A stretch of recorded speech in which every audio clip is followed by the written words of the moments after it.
Hi, this is Janet Fitch, and it is noon on Wednesday. So it is Writing Wednesday, where I answer your writing questions.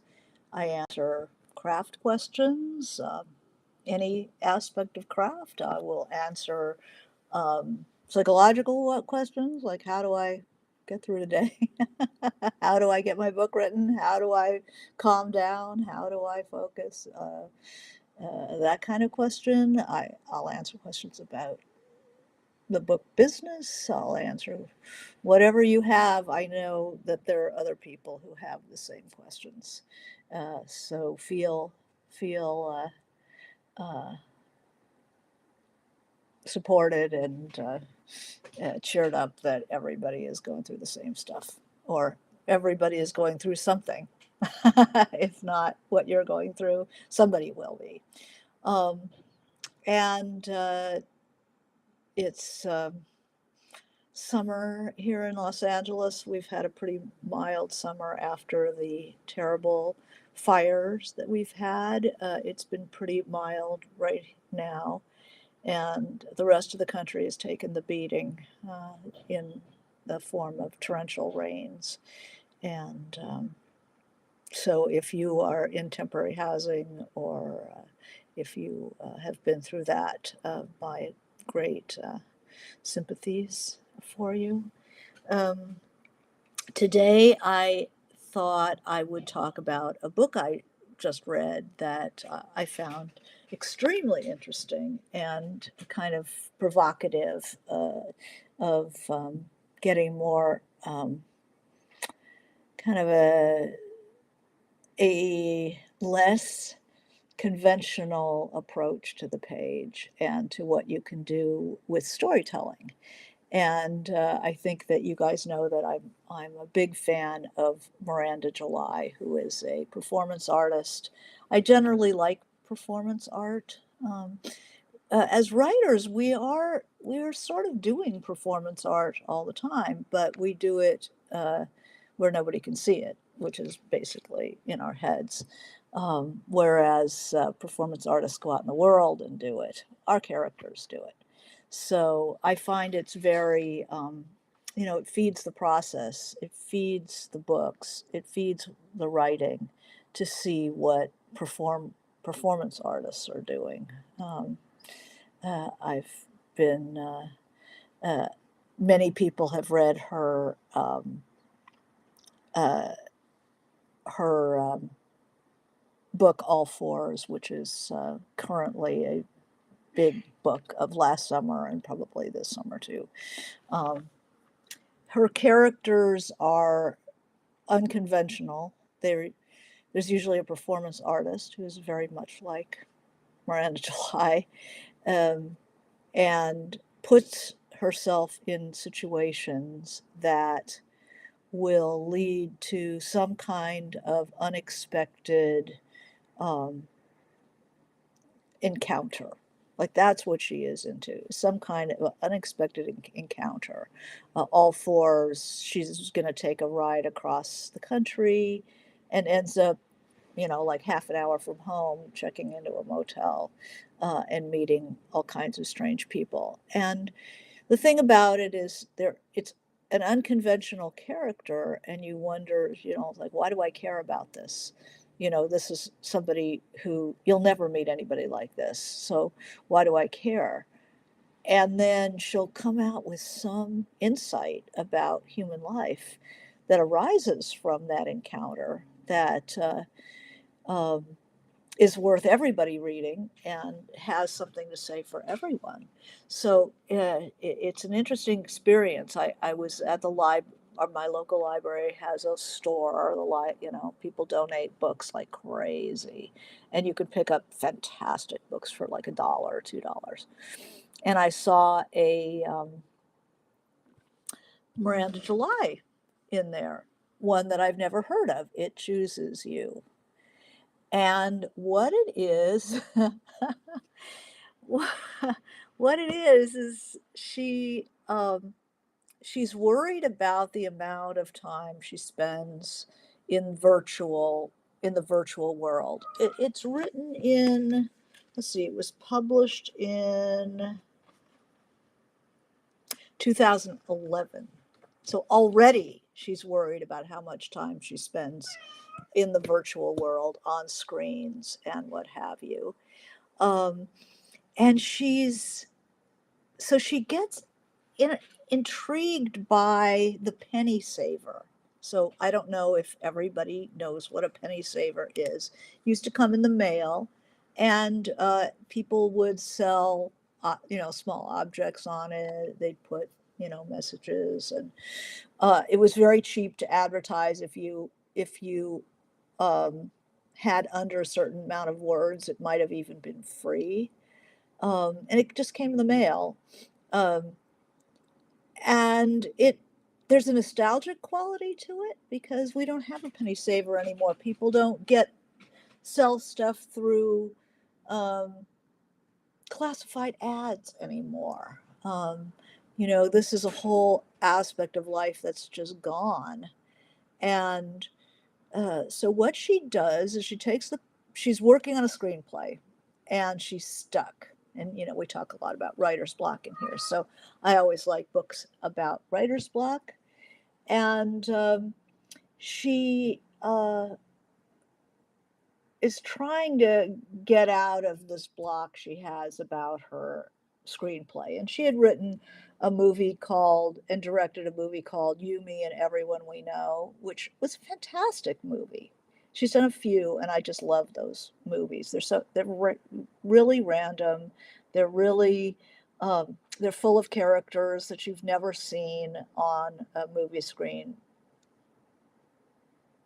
They're not quite student films, but they retain some of that freshness and the weirdness of oddball characters who are never featured in a Hollywood movie.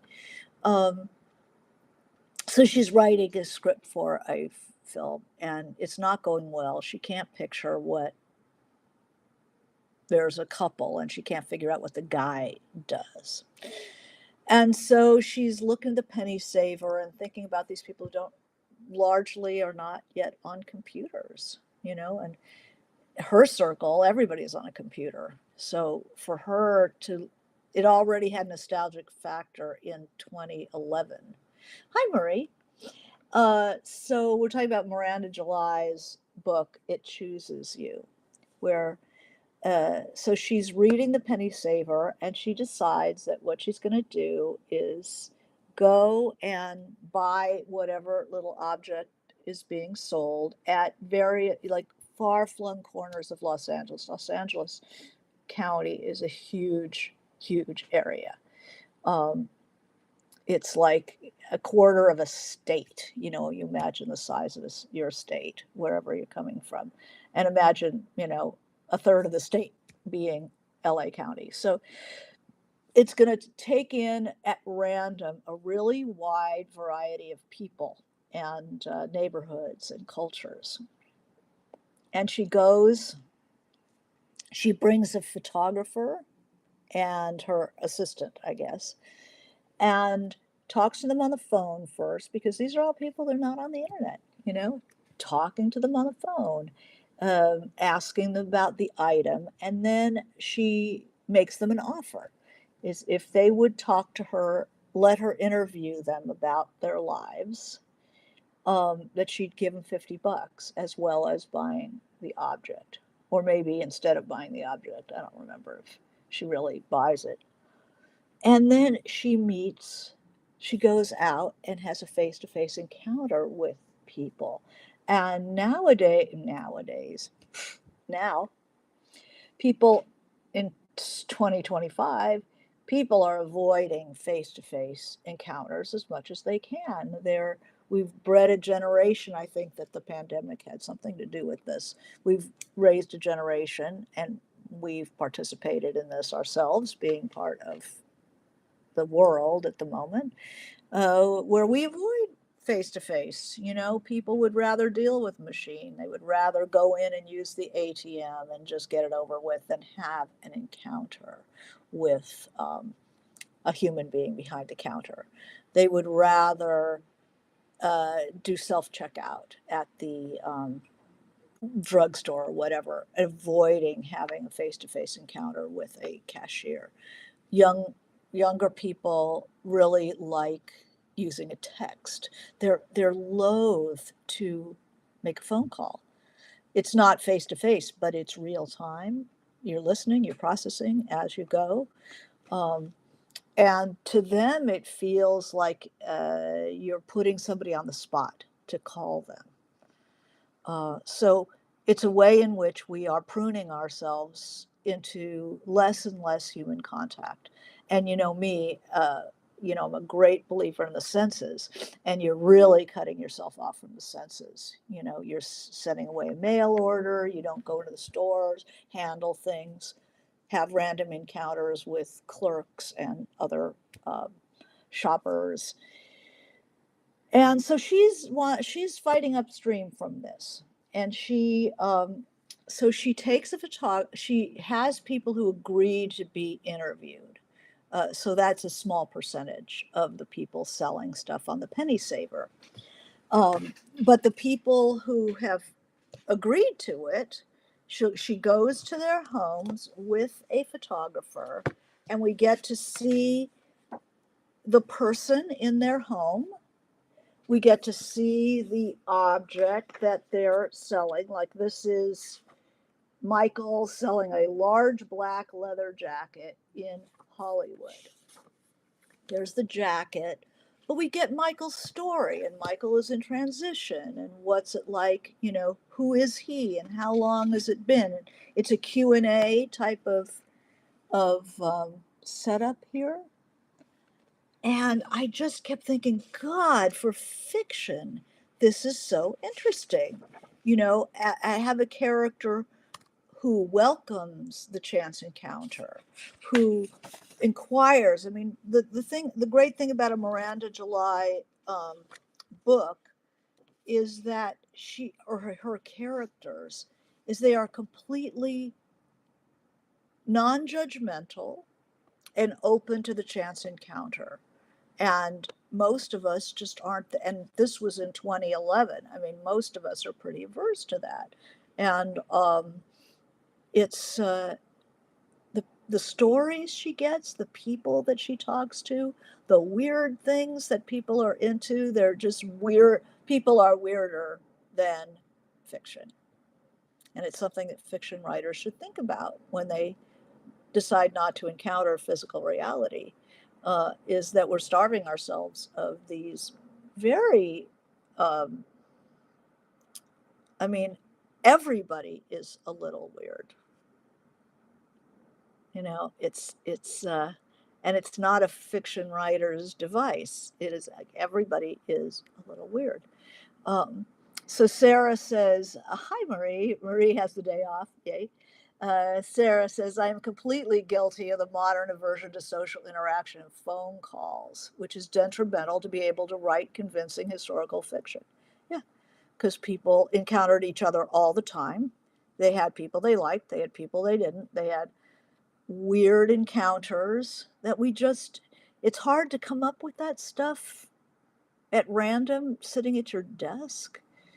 The more weird encounters you have, the more you open yourself up to the strange and real, the more material and the more familiarity you have with the strangeness of human life. And this book was such a great reminder of this. So she goes in, she buys, somebody is selling um, a large suitcase. Pauline and Raymond, large suitcase, $20, Glendale. Uh, and she starts about off with the suitcase, but there's a son who is living there, or grandson, who has such an incredibly weird and interesting life. So first she's talking to this woman and getting her story, and then she's ending up with this guy who is really interesting and strange. And a lot of these people are at home, and they're quite strange, and they collect things. She's intruding on people's personal worlds. So there'll be like one guy had all these girls, like not posters, but cutouts of magazines of these women and children, and then as she's interviewing him, you can see that it's not some creepy sexual fantasy, but it's a fantasy of a family, and he's somebody who kind of lives with his mother. I don't think he works. I think he's disabled in some way, and so it's her story and then his story. So she picks up these random people.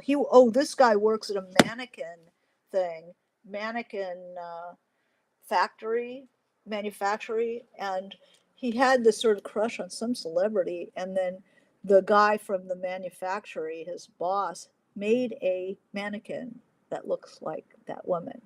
So that's what he's got in his room. This is such an amazing book, and I cannot recommend this enough. Some of it's funny, it gives you a picture of a city, and it gives you a picture of the psychic life of the city, and how there are all these little pockets of, in any neighborhood, there's like all these little pockets of weirdness and fantasy, a lot of fantasy. Um, and it's something that we don't see in our art very much. Some of it was funny, just laugh out loud funny, like you can't believe people are doing this. Uh, Somebody was raising cats, like illegal leopards, Bengal leopards, and she goes to buy a Bengal leopard, doesn't, and it trips her out, and they've also got exotic birds. It's all illegal. She's terrified to be in there with the birds, but she's shooting it. And the woman had some terrible thing happen to her face, didn't want her face in the pictures. Um, uh, and the interaction with these people, and then there's like a little where she will go back into her thinking about them as she's leaving and thinking about aspects of her life that uh, this kind of awakens a uh, understanding of. Somebody bought photo albums of these old people, Pam, photo albums uh, of this couple that she just thought looked very happy, and she was somebody who was living a very quiet, private life. But there were pictures of the trips these people, fairly wealthy people, had taken, and it was like the pleasure that you get from looking at your own photo albums, if you still have photo albums. Only it's not her life; it's somebody else's life, and I think a lot of people are like that. Um, then my favorite one, her favorite, clearly, this guy at the end, who had written all of these uh, like greeting cards. We cut the fronts off of cards and make cards for his wife, and he gave them to her like 6 times a year. And she was never visible. She was always in a back bedroom because, and Miranda thought that she was ill or something, but the guy died. He was like 80 something years old, and no, she just, this was his thing, so she just let him have his thing. So this wonderful romance between these two very old people, and the guy died, and the wife is just so happy that she'd been with him, and it's a kind of a person that Miranda had never met before. She was very aware of her own privilege, her own upbringing when she's meeting these other people. It gives her a chance to look at her own life. So Marie says, I'm writing a story that takes place in the early 2000s and 90s, and it made me realize how less social society has become, how less social society has become. I actually sent in a question for Writing Wednesday about it. It's, this is, it cuts a couple of different ways because our characters have to interact. And it's challenge to us to investigate more interaction, and interaction maybe with people we don't know well, to knock on a neighbor's door if you need to tell them something rather than leaving a note on their car and having that live interaction. I've seen that so much in my own neighborhood, people who uh, are terrified to go up and knock on their neighbor's door and directly, express what they need. And to me, that's something that could be treated in fiction so many different ways. It might be something that we just need to be more, it's hard to be aware of the world the way it is now. It is very hard to be aware of it and to bring it into fiction because it is more involved in keeping people out and being terrified to be involved with people. I don't know how people make friends, if they didn't grow up with somebody. Um, they text a lot. And to them, that's as satisfying as having a 3-hour meal with somebody that it might be for me. Um, so, yeah, so Marie's question about the change in social life and then how do you bring that into a writing Wednesday? I mean, how you bring that into your novel is a really interesting one. So, a story that takes place in the early 2000s and 90s, you thought was, you were wondering about how to bring that into your work, how to think about that. I would say remembering to, hi, 1,000 great books, nice to see you. How to make, like, what is the social flavor or texture of the 90s and the 2000s? How we're shaped by our tech, which you always think you're using the tech, but I think people are becoming highly aware now that the tech is using you as well, and we are changing. There are certainly the reports right now coming to us about the use of AI. I think I talked about this last week. That they've shown the brain is different for somebody who is using AI to write their essays, school essays. I guess it's students. They're using AI to write their essays versus the brains of people who use a search engine to do their research, versus people who don't use anything like that and do their own research and do their own writing. And evidently, there's like a 40% brain loss, intellectual function, in people who use AI for their essays.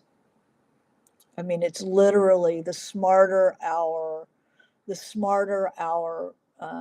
tech becomes, the dumber we are.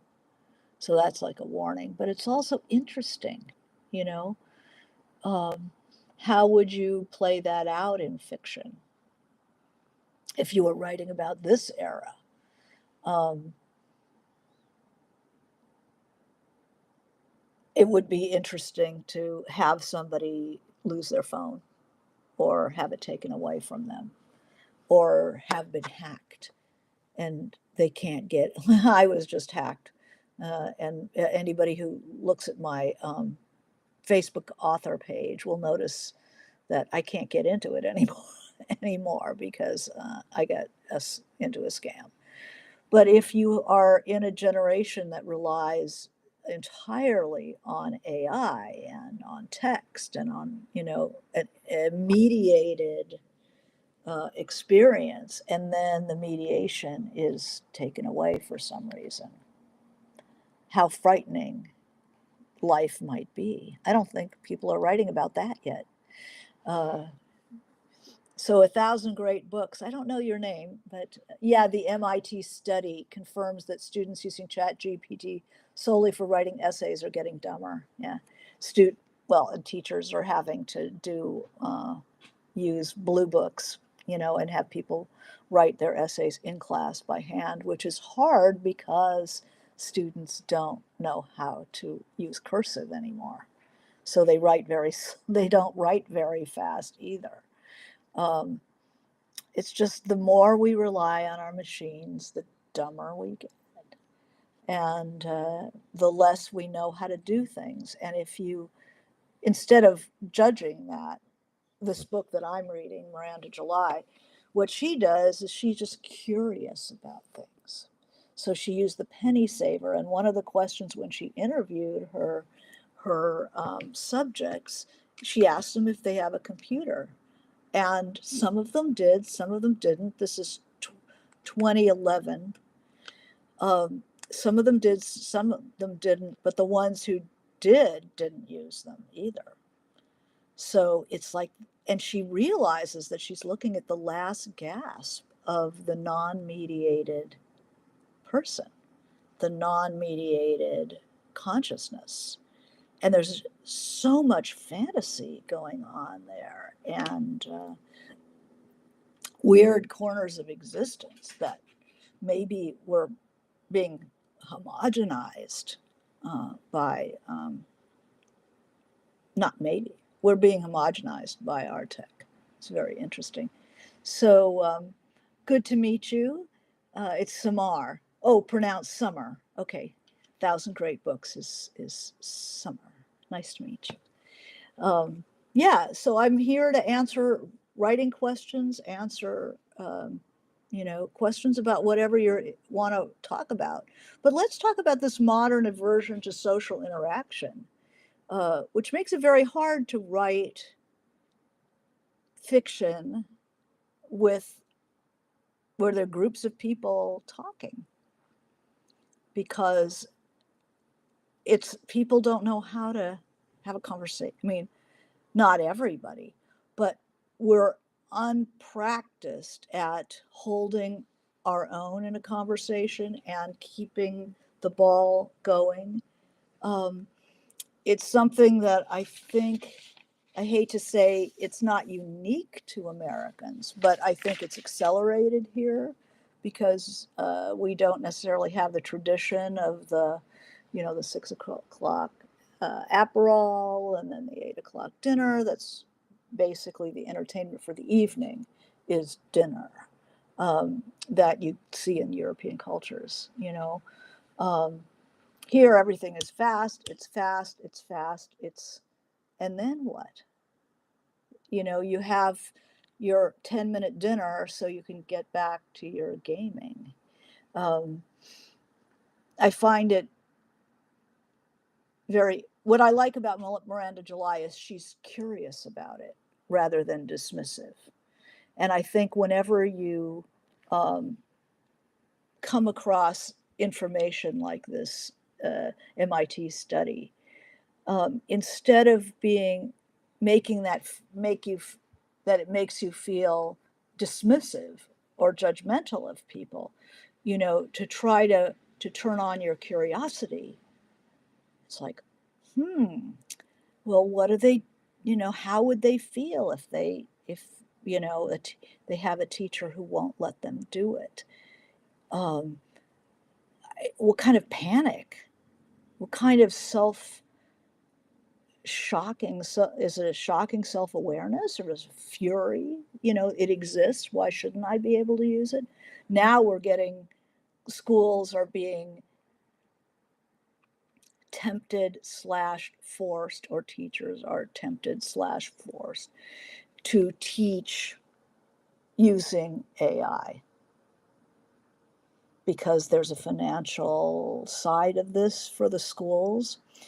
um, and I'm always a big proponent of teaching, especially if anybody out here is teaching, uh, that you should be able to do it under a palm tree,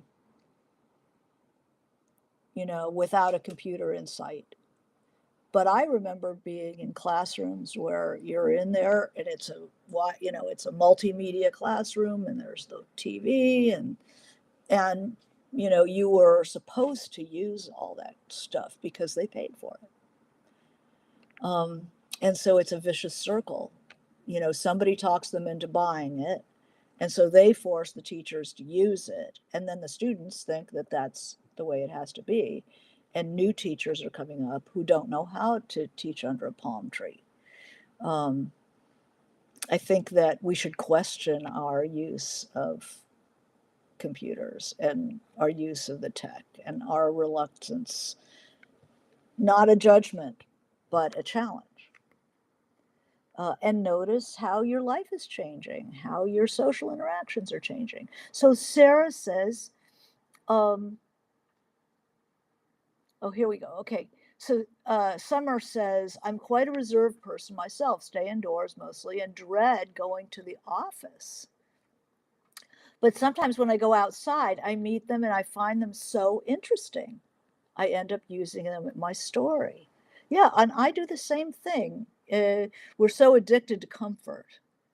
And whenever you have random encounters with people, you just don't know what it's going to be. When I was younger, I used to take the bus. And boy, you learn a lot about life in taking the bus in LA, you know. I don't do it anymore. And now I feel like Miranda July, this book, is kind of challenging me to get out more uh, for those random encounters. Um, I talk to people in stores, but you have to be in a store. You don't um, you don't get that when you're mail ordering, And the pandemic has really affected us this way. So Sarah says, my historical protagonist has some form of what we'd call social anxiety.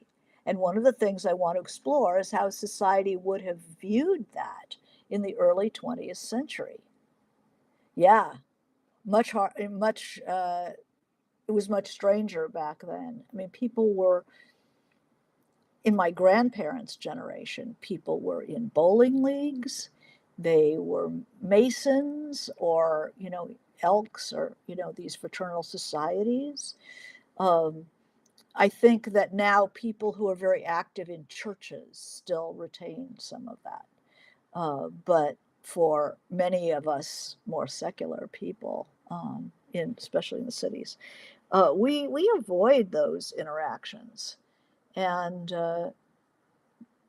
I think that you would be considered shy. You would be considered kind of an oddball, a wallflower. They had certain names for people who had social anxiety. Um, in rural areas, very common. It was back then very common to be a shy person. Rural people were considered shy people, or people who lived back in the mountains. They were considered shy. They didn't run into people except for relatives. Often those little hamlets, they're just, it's all your relatives. I remember my ex-husband was an attorney, and he was a DA, assistant DA in the largest county in Colorado, in the Four Corners, is the Lauren Boebert country. But he would go to these tiny little towns to do a trial. And it's like the standard practice is you ask the jury, do you know the defendant? And in these tiny little towns, especially one in particular I can think of, everybody was related. It's like there was nobody who didn't know the defendant. It was very hard to get an impartial jury. I think he pretty much gave up and got the people who were willing to have an open mind about Cousin Fred. This very but people in rural areas were considered very shy people. Anybody who's ever done things in the rural area, Nobody is welcome to the farmhouse. It's just like, what? Who are you? What are you doing here? You know? Very suspicious. Um, so our modern society is very much enabling social anxiety.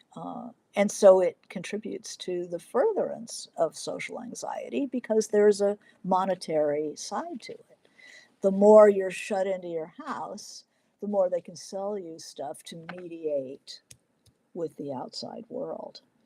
Um, and for some reason, people and convenience, people are like addicted to convenience. And that's a big marker of our time, you know, as far as fiction. Uh, Texts, um, anonymity. Then you have next door, which is a really weird phenomenon. It kind of replaced the penny saver and sort of replaced the local newspaper, area newspaper, of, oh, I saw, it depends on what's going on in the neighborhood, but I go on my next door all the time because now, calling in from occupied Los Angeles, um, you know, everybody is sharing information about what they're seeing in the city, and it's becoming an up to the minute news, citizen news band. Um, but it had been just like, somebody's stealing my mail, or this guy looks suspicious, or have you seen my dog, or do you want to buy a doll with a rag, made out of a rag mop. We have something called a buy nothing group, which is also replacing the penny saver. People aren't, or Facebook Marketplace. It's mediated, and actually, that's where these billionaires are making their money, is by mediating between people. They're shoving themselves in between us, which is what's going on. Um, so Sarah says, I take notes on people in my office. Yeah, the office, which people are not going into the office that much anymore, but since the pandemic, but people, it was the one place where you had to be with people you didn't necessarily like, um, which is more. I mean, we've talked about this. The more irritating stuff is, the more stimulating it is for you as a writer. So working with people you don't like, or working for people you don't like, is a stimulating experience. It's just like listening to a radio station that plays all kinds of stuff and you can't control it. And so you hear stuff you like, stuff you don't like, stuff that you never would have thought of. Whereas our culture at the moment is all about feeding you more of what you like. So your world gets smaller and smaller, and also is controlled by people making money on that. So they find that if you're irritated, you you come back more. So if they feed you like news that's enraging, they send you more news that's enraging because you'll click more. It's pretty insidious. Um, so Marie says, you touched on people used to call, now they text. Can you imagine these same people having to sit down and write someone a letter outside of business? Yeah, I certainly, um, I will be much more likely to respond to an email because I know it goes right back to them. Whereas even me, if I have to write a letter, handwritten letter back, I put that off quite a bit because I think I have a higher standard of what it should look like. And I know that somebody's going to read it more than once. And it seems to be a more serious kind of document. Um, yeah, people used to write amazing letters. If you've watched the Ken Burns series on the Civil War and you see people with an elementary school education, and they wrote beautifully. They wrote beautiful letters with a, fifth grade education that now people in college would be unlikely to write so beautifully. And so that's eroding, eroding, eroding. Um, yeah, I do write letters to certain people, but most people, if you write a full letter, feel overwhelmed. They feel a demand, like you're demanding something. Just like the way younger people feel about calling somebody on the phone. It seems too intrusive, too demanding, you know. It's like, oh my God, I've got to talk to this person in real life. But it sure is good for your head to have that in the moment interaction. I know people who work with Alzheimer's, memory loss kind of people, like everybody. Um, and you can do crossword puzzles, you can do memory puzzles, all that stuff, but there's nothing more demanding on the brain and restructuring the brain and freshening the brain, growing new synapses and stuff, than a direct encounter with another person in real life. uh, because you're listening, you're thinking about what you want to say, you're drawing associations, you're watching their expressions, you're trying to keep the conversation going, and it is so rejuvenating that using that in fiction, I think people are hungry for it. So they see a well-written conversation and they're like, oh, yeah, that's right. You can do that. That's interesting. It's much more interesting than, I mean, I have text in the book I'm working on now, but some people in the book will text and use, you for you and so forth. And some people write in complete sentences. Um, and that's a characterological thing. And that's very helpful. So, Uh, Summer says, what would you advise someone writing their debut novel about the perils of draft two or the editing draft? Wow. Well, the peril is that there is such an emotional attachment and emotional um, vibrancy to a first draft. It's so vibrant and alive and full of what you wanted, but it produces a misshapen object of the book itself. And then you go in to work on it, and the danger is that as you start working on it, it's not as nice anymore. It doesn't seem as interesting.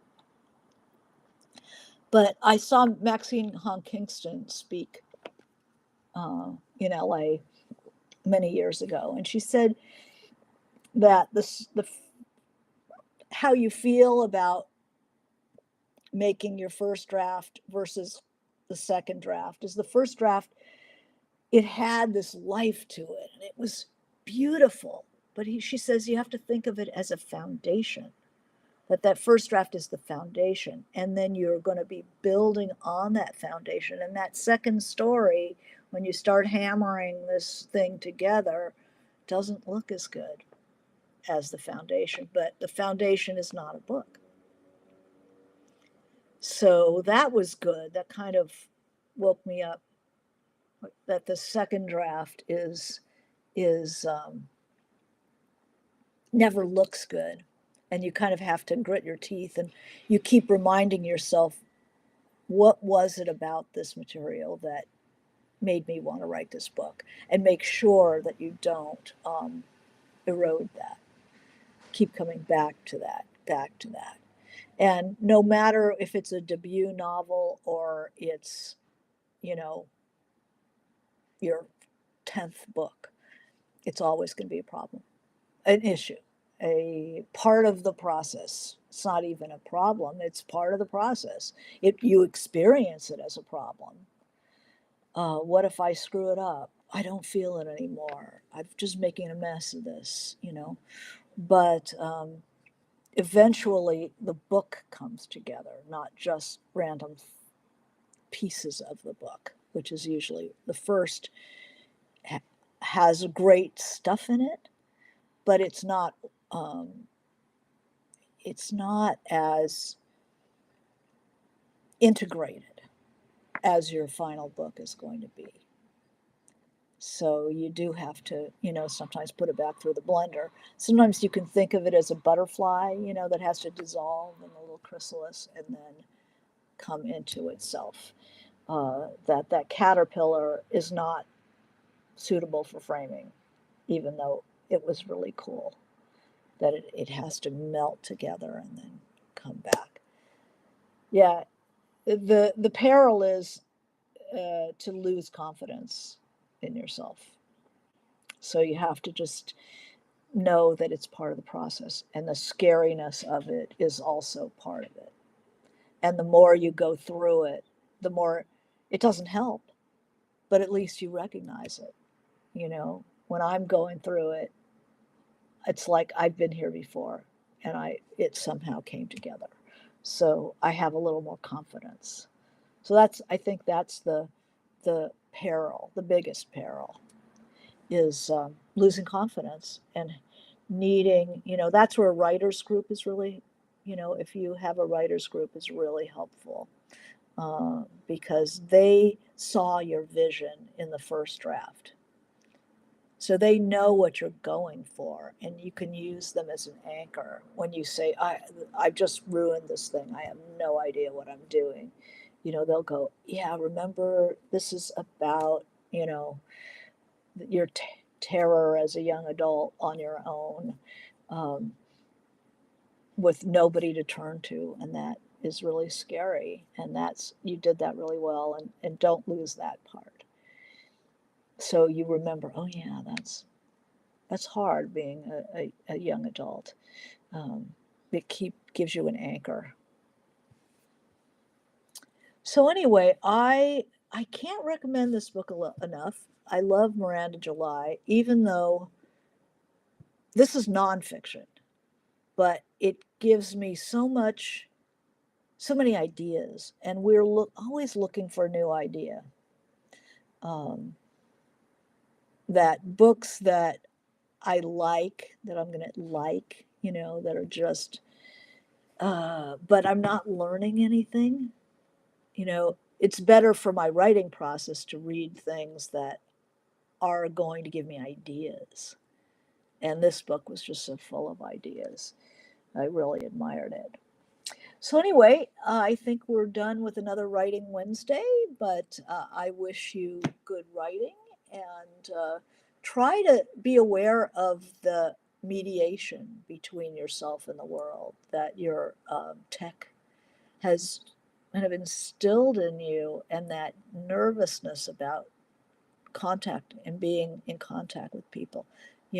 Have a dinner and see if you can make it last for 3 hours and come up with conversation and stuff like that. That's It's feeding the human being that then can feed the human being of the reader that is going to turn to your book and go, oh yeah, human being, I remember that. So thank you, and I wish you good writing. Okay.